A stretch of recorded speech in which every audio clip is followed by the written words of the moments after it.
Facebook 同 Instagram 嘅母公司 Meta 正喺度密謀一個大招，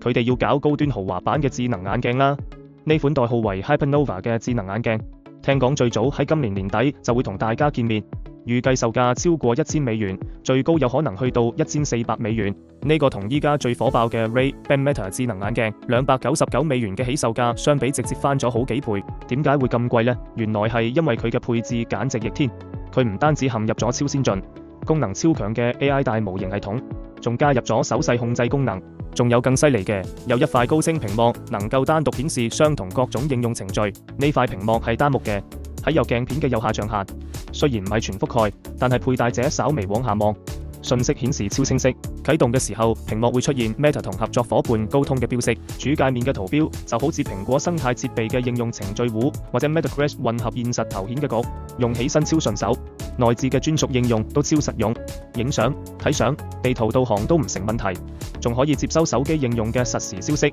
其他功能同現款 Ray-Ban Meta 類似，能夠拍實時圖像、調用呢個功能，連接手機通話、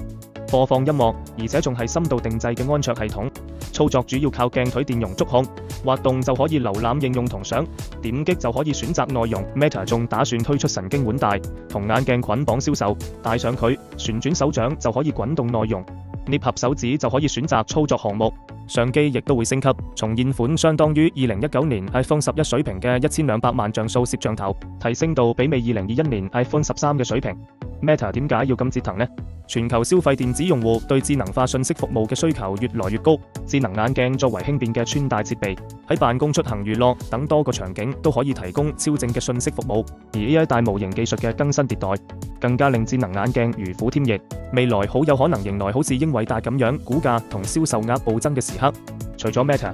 亞馬遜等科技巨頭亦都喺智能眼鏡領域，一場激烈嘅競爭即將上演。據市場研究機構統計，2024年全球智能眼鏡出貨量同比增長210%，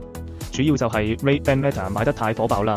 Meta 獨市場份額60%以上。2025年預計全球智能眼鏡市場仲會增長60%，未來幾年嘅年均複合增長率亦都會超過60%。睇嚟智能眼鏡嘅時代真係就快嚟啦。